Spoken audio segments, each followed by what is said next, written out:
competitors. From California, Rick Grizzly Brown, the 30-stone giant with a personality to match. From Austria, Klaus Wallace, judo expert and a current European pro wrestling champion.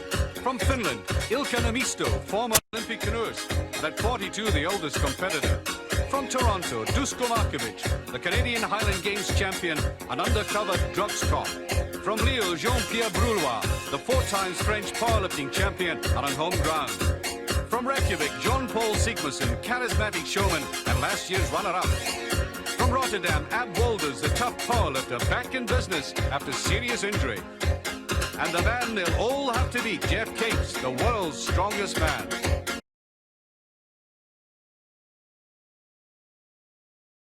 Klaus Wallace and Grizzly Brown, on your mark, take the strain.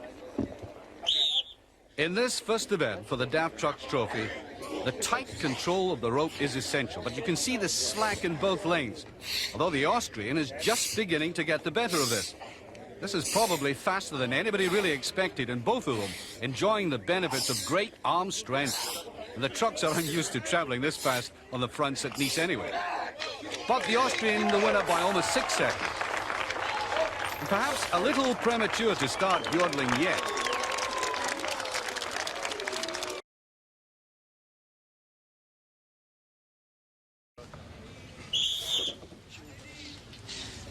He has, of course, the bulk of the support. And indeed, it's the Frenchman who's edging ahead. The truck on the seaward side doesn't seem quite as frisky.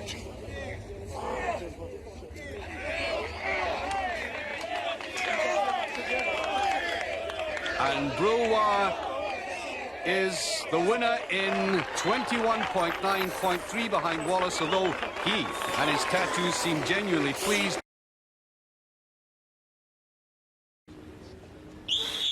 Now, I wouldn't call Sigmarsson an animal without a getaway helicopter parked at my elbow.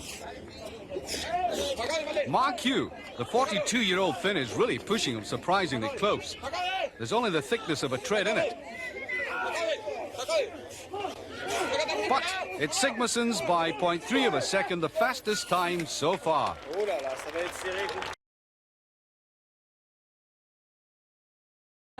Now, realistically, Capes is the only one likely now to better Sigmarsson's time. And Geoff is into this as if he's pulling a king's ransom towards him. And being the first event, he seems to realize the psychological effect on himself and the others if he can start off on a high note. Indeed, he's treating the truck as if it was a toy. And with Wolders trailing, Capes flattens himself out. 0.2 ahead of Capes at the top. Sigmarsson only that single point behind, and the others, particularly Niemisto, the dark horse in third place, look as if they have to be serious. And this event starts as a pain in the neck, with a sack of sand making an unlikely scarf round the competitors. Wolders and Wallace, the first two, have to carry it down the 50-meter course and then replace it with the sack double the way to the other end. It certainly isn't recommended treatment for slipped discs. And Wolders, who himself has come back to these events after that injury, shows that his spirit is willing, and so are his legs. Now, a slick changeover can save a second or two, and those proficient at putting their trousers and braces on in the dark are at a distinct advantage. Now, with a harness provided, the temptation is to lean back and use the thighs as a principal force. Remember, there seems enough sand in there to fill the road hole bunker at St Andrews. It is a torturous 50 meters. The Austrian Wallace hasn't really come to terms with the technique. Anyway, by the look of it, he takes a size smaller in the harness.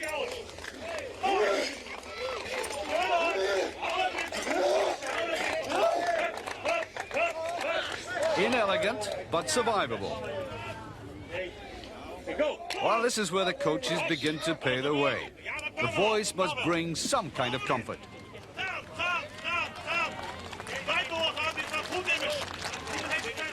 Klaus Wallace looks as if an invisible force is pushing him the wrong way.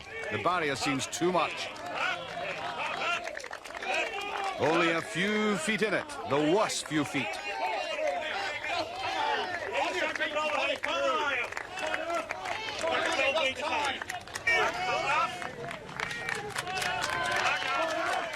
The whole sack, of course, is to cross the line. And he's done it in 2 minutes, 43.2, but at what great cost. And Klaus's helping hand is in recognition of how punishing the event is.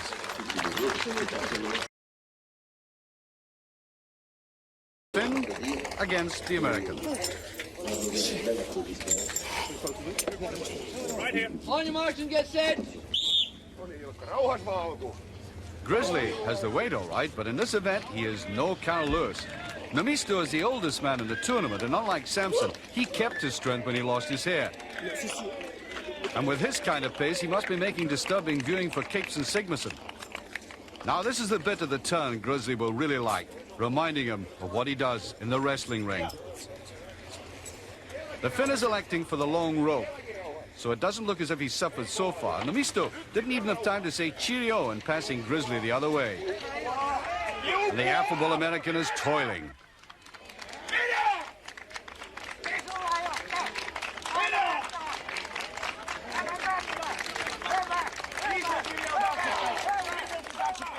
Namisto's coach senses a very good time as he belts it out and finish. Sharing the support for him, if he can drag himself in quickly, he'll end up with a splendid time. Which he does in 1 minute 39.6, which puts him well in the lead. Grizzly alone, if you don't count sympathy coming from all sides.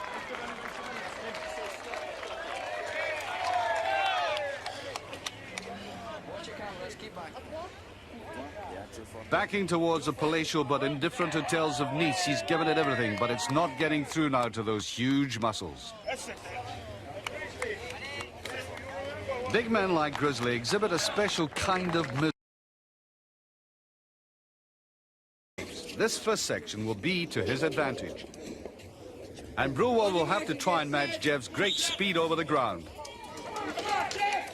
The young Frenchman is being left behind by an exhilarating surge by Capes. Surprisingly, though, Brulwell picked up near the end, and they're about all square at the turn. But Capes obviously knows a thing or two about stepping into a harness and has left Brulwell behind in the traps.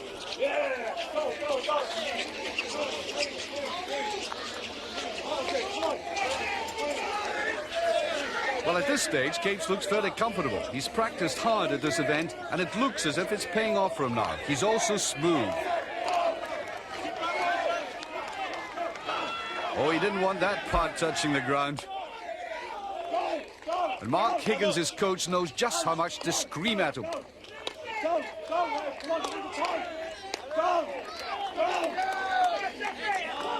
Well, that fall has broken the momentum of the pool, apart from losing him seconds.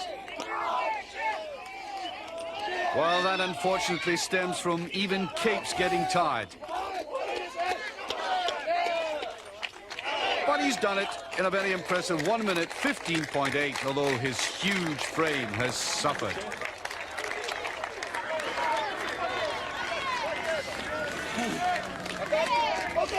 Brulwell is nearing his limit.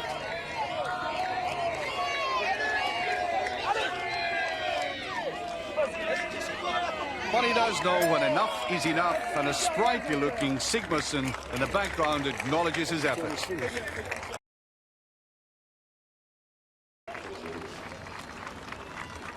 On your marks, get set.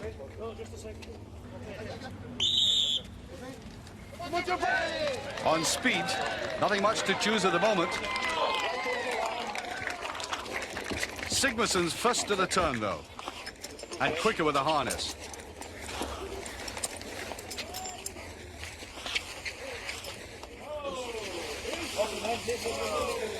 He shortened the length of the rope like Capes, and that seems to be the right method. Dusk goes well behind. Rhythm, that's what Jón Páll has. He also has some sack to pull.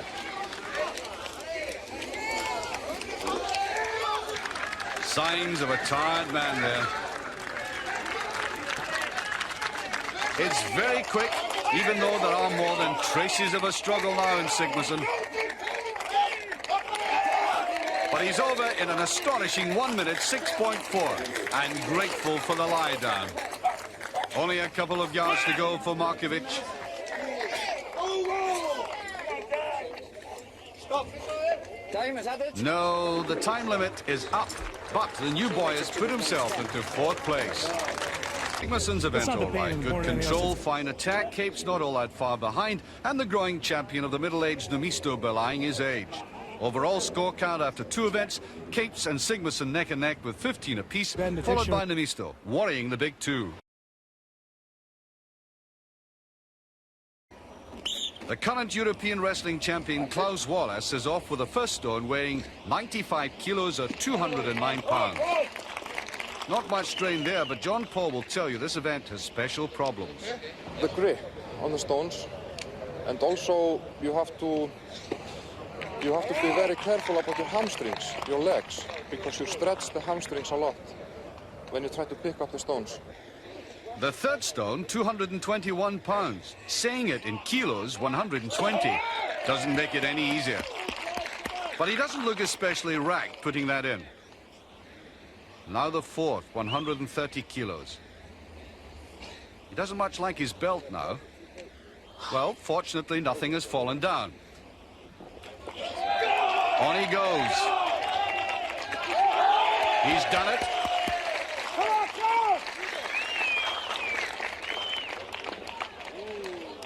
And now the last boulder, which is an unimaginable 22.5 stone, 3.5 more than his body weight. One way or the other, he isn't likely to forget this. No, he'd prefer wrestling. The man currently in 4th place, Ab Wolders. Now, I asked him before the start how much he fancied such an event. The first one is easy, and then it goes up, and they get bigger. But I've never done it before, so it should be fun. Fun? No sign of giggling as the watches record him at the second barrel. Now for the third one, 120 kilos.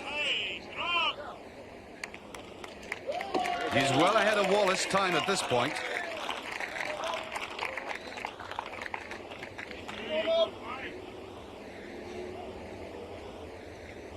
The weight has increased by 46 kilos.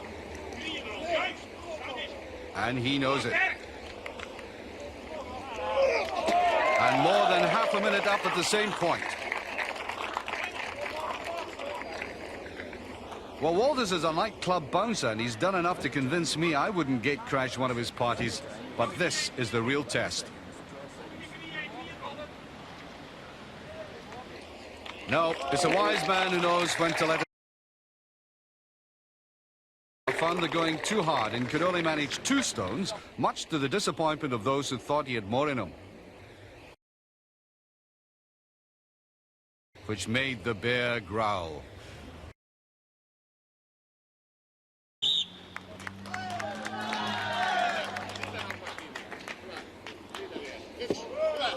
Let's remind ourselves again that Numisto, making it look easy, should, at his age, be home lifting a gardening trowel. On the other hand, doing it like that wins you lots of friends.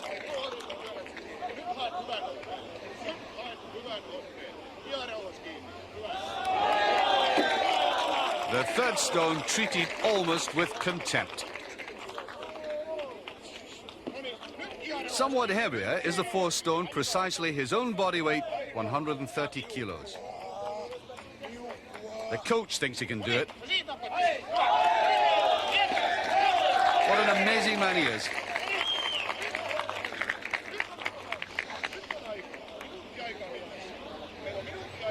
Now remember, in contemplating the final one, Jón Páll alone has managed this 140 kilos of dumb resistance. It's in his control, but only just. Oh, there's only the lip between him and triumph. In it goes. The McGlashan. Now desperate Dan Markovic.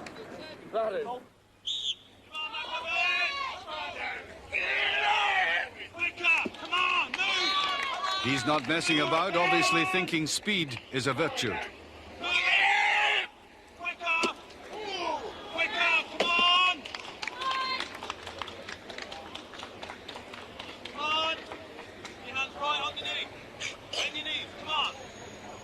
One of the basic problems here is grip. The very smoothness is a handicap. Well, Capes seems to be lifting with them.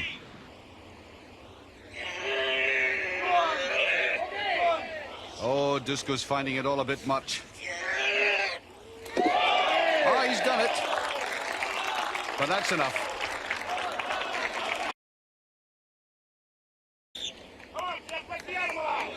As Geoff raced on, I asked Dusko how he felt about this. It looks very simple if you look at it. Just say, well, you know, just a round stone. You know, no problem. But once you get into it, once you start picking it up, it starts sliding down your arms, and you really have to get right into it. Which is Geoff's philosophy too. He's on the boil.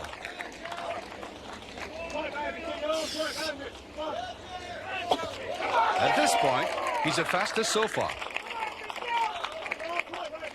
Now, the agonizing challenge he's always failed. Stone 5. He can't give any more than this. It might be his last chance ever at it. Super. That will... Point 2. I think he's responding. He didn't like losing his crown last year. Now he's intent on showing that Capes is living out that title in borrowed time.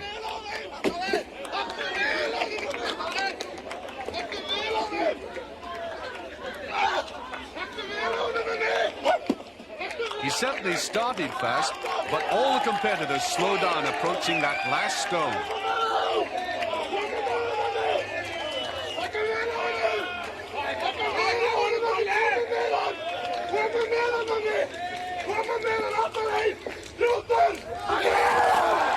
And he's beaten Capes by a full 3 seconds.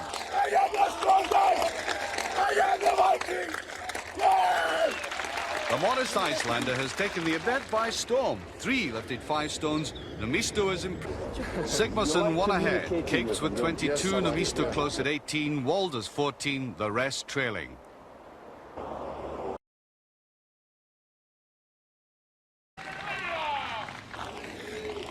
Oh, there's nothing wrong with Nomisto's legs, but obviously the arm can't cope. Sadly, he's pulling out. Meanwhile, Brulois is unscathed and confident.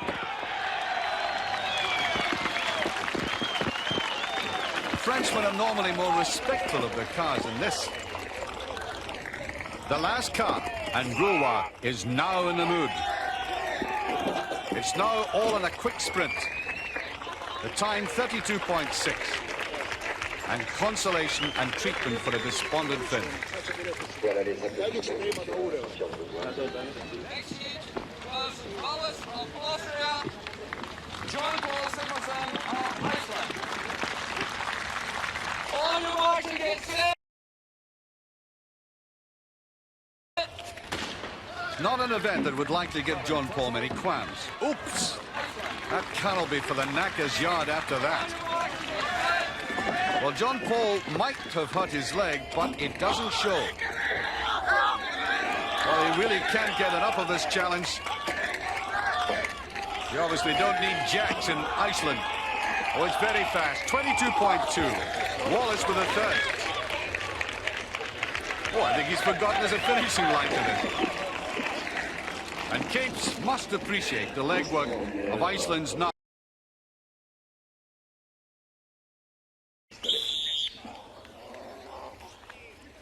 Difficult to say who touched first there.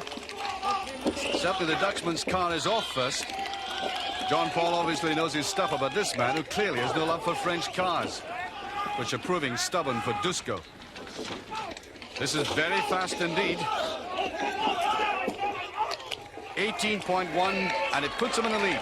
But Dusko could beat Brulois for 4th place. Yes, 24.6.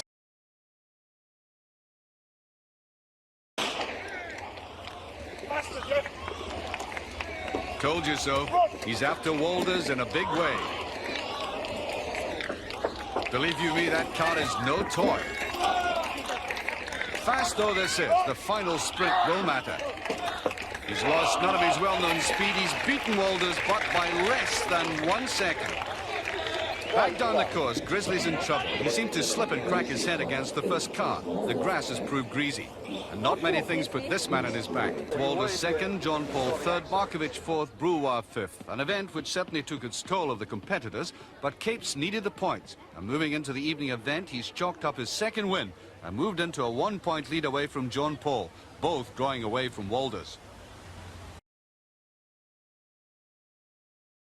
Ab Wolders first to go. He has a torn hamstring, but now it's the arms and shoulders which matter. The bottles, remember, weigh 27 pounds each. Well, the referee seems unhappy with the position of Ab's right hand. It appears to be swinging round to the front.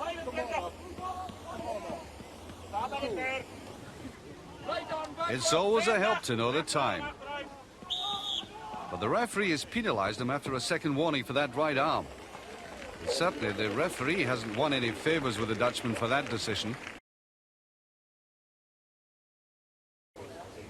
Well, Markovic, the policeman in fifth place, isn't the man to let go a prisoner easily.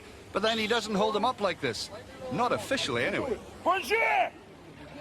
Bit of PR never goes amiss.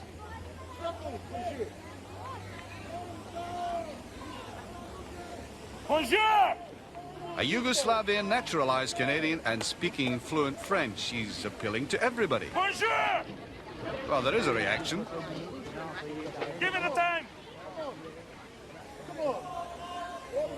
Disguising pain isn't all that easy.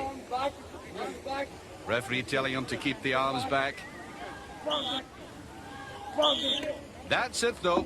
He also infringed the rules by bringing his... And Klaus Wallace, the Austrian, found that this event was not to his liking and could only read it in an event he positively loathes. Come on. Okay, Dick, looking good. Squeeze the triceps. 5 seconds. Squeeze the triceps, Jeff. Come on. Breathe and squeeze the triceps. Breathe and squeeze. Mark Higgins has stayed close to Capes throughout. His presence is badly needed here. Capes, who has a chronic shoulder weakness, is hating champagne by the second. That tremor is a bad sign. It's only 25 seconds, but he's beaten Wallace and the Misto, but that old shoulder injury has left him weakened there.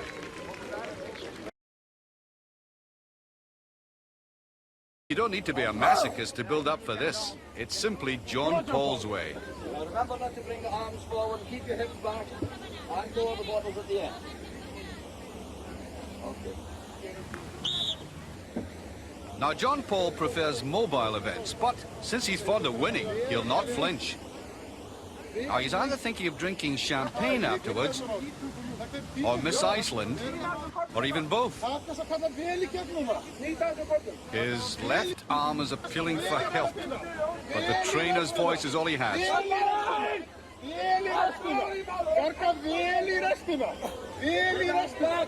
Well, that's a human side of him. He does suffer like the rest.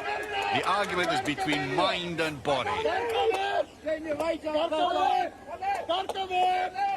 And he succumbs, but in a marvellous time of 1 minute 11.3, a new competition record. All the world's a stage to Jón Páll. He sees that body of his reflected in the enthusiasm. Competed in this competition for the first time last year, when he found himself right out of his depth. This year, he's certainly tougher. Kind words from Wolders, endurance by Brewer. But he's with Brewer, not really against him. And the Frenchman is surprising everybody.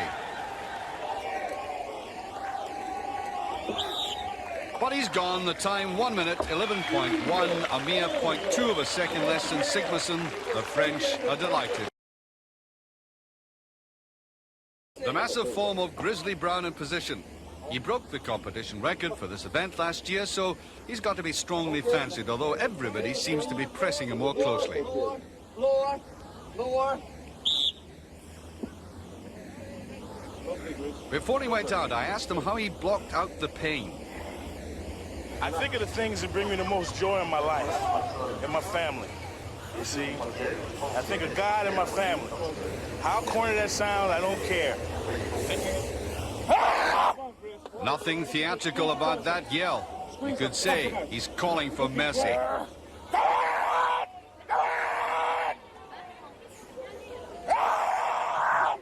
Now is the time to prove his great store of dogged courage.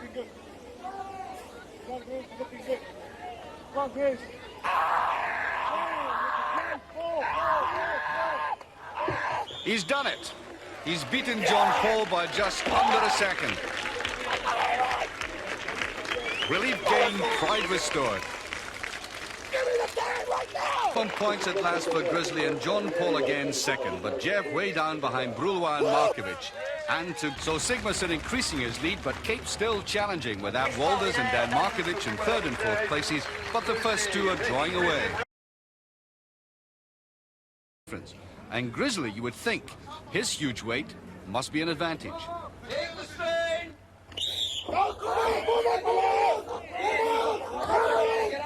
But Grizzly's down and rules dictate he must get up quickly.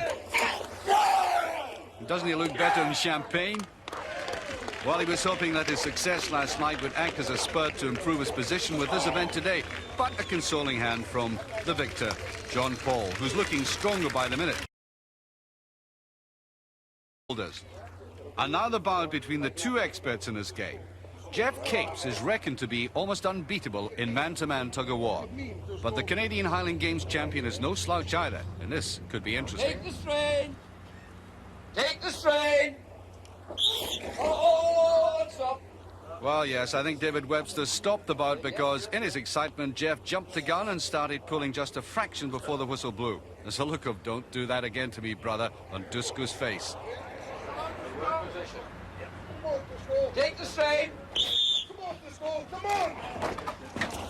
Well, Geoff's sheer power and good technique literally swept the Canadian off his feet, and the title holder is looking impressive.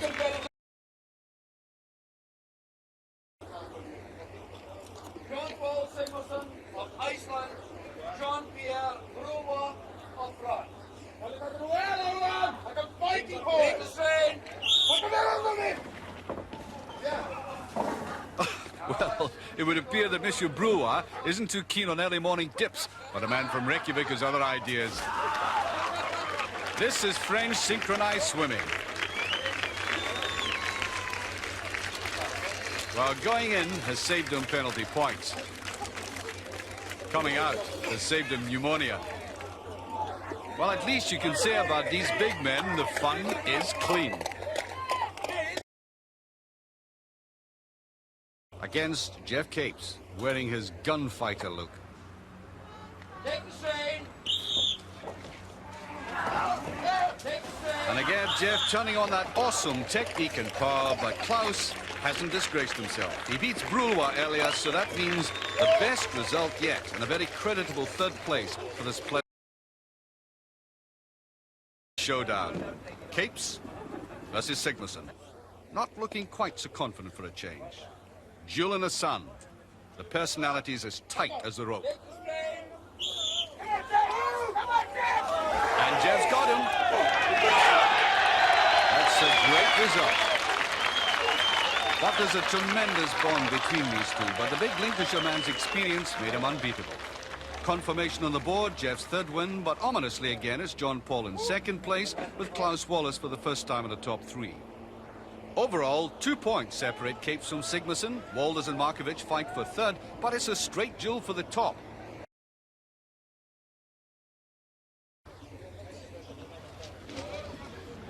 Jón Páll Sigmarsson, first attempt, 320 kilos. A mere 50 stone or so. Time, lift. No problem at all. But it seems that Geoff Capes. the weight inside the boat is now 340 kilos, 750 pounds. Come on! In your own time, lift. Yeah. Down. And the Englishman looked well with competitors are allowed 6 lifts, and this is Dusko's third. It's the same weight, 340 kilos. It's looking tough for him. He must lock out those knees. Well, he made it. But that looked like the limit for him. He's certainly feeling... Next lifter will be Ab Wolders. Come on, ladies, come on! In your own time, Hey, Wallace, lift! go on!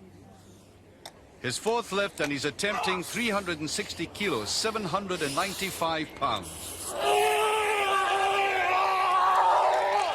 He's there. A great achievement by the Dutchman, but his hamstrings... the same weight, and also with his fourth lift, and remember, he's been the French powerlifting champion 4 times. In your own time, lift!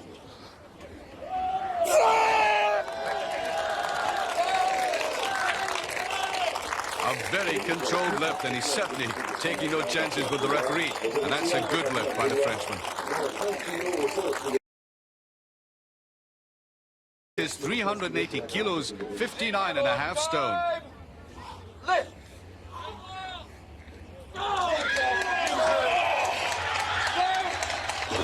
You know, that summarizes the man well. He's produced... Incredibly, this is only Jón Páll's third lift.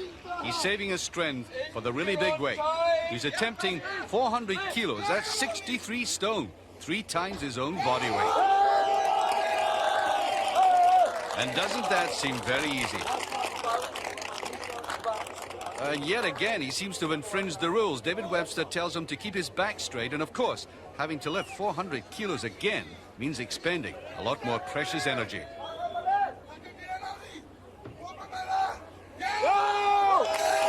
Yes, he's there. And he looks like he could even lift the QE too. He is, after all, an entertainer, so he mustn't forget his power. He's a lifter, but he's already achieved more than he's done before. A personal best. Come on, come on! For lack of technique, substitute willpower. The weight, 420 kilos, 925 pounds, 66 stone.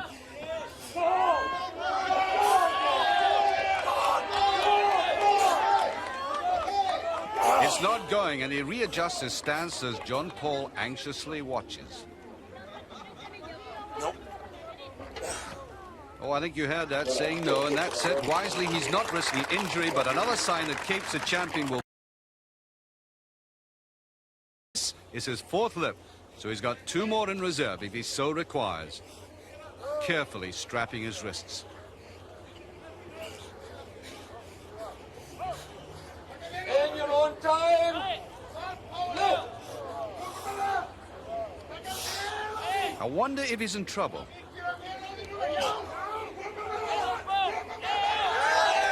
No, he just delayed it. He loves a victory, doesn't he? What's the use of third win with a remarkable performance by Geoff, beating the powerlifters Brulwa and Wolders, and also agreeing to allow Jón Páll to continue. That's now put Sigmarsson 3 points ahead with only 1 event to go. And although Geoff will fight to retain his title, Sigmarsson seems to get stronger. Markovic against Wolders. The Dutchman's left leg is merely keeping him company, nothing more, but it's heavily strapped. He's still suffering pain. Markovic is handling the 90 kilos barrel as if it was a 90 kilos barrel. The shape defies a clean hold. Well, the French lesson is understandably brief. It also told them the words for agony, pain, exhaustion, and get me out of this. Come on, bonjour!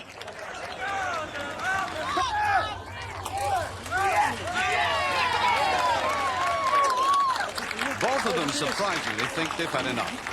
Especially Wolders, who'll have to do his nightclub bouncing from a wheelchair for the next month.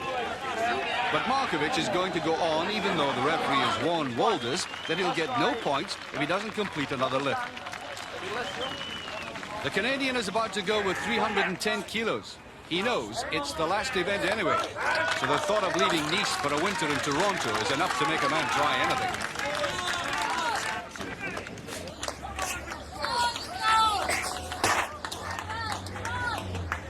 The event doesn't allow for a tea break, though.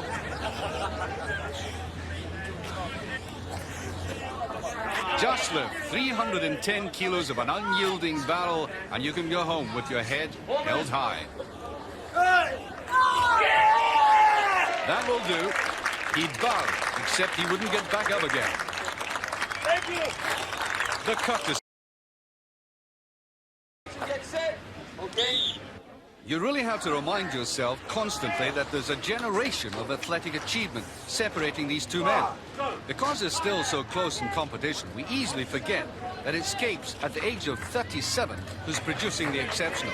Only a fragile few points separate them in contest, yet Capes is giving Sigmarsson 11 years.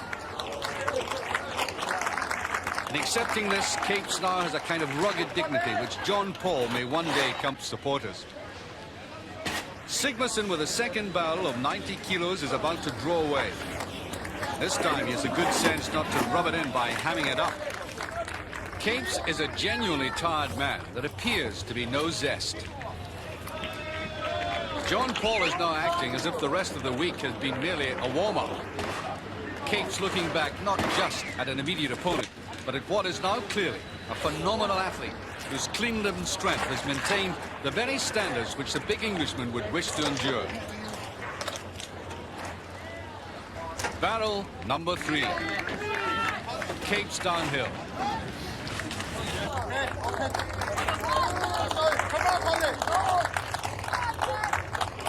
The length of the course is developing between them, and perhaps Geoff, with his third barrel and still holding on, feels Sigmarsson might make some foolish mistake. It's now the only way the Icelander will go under. But Capes is now beginning to look as if this is his last barrel.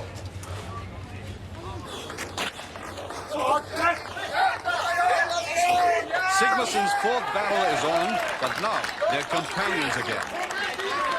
Now the bond of their size and strength is detaining Sigmarsson to will Capes on, for the end apparently is nigh. Capes is finished, but there's enough strength to raise a very important arm in quick recognition of his...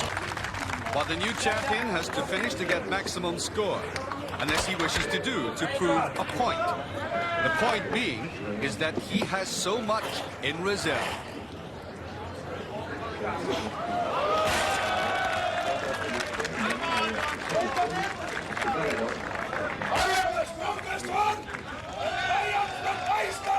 His final tactics coming straight from John Wayne at the Alamo.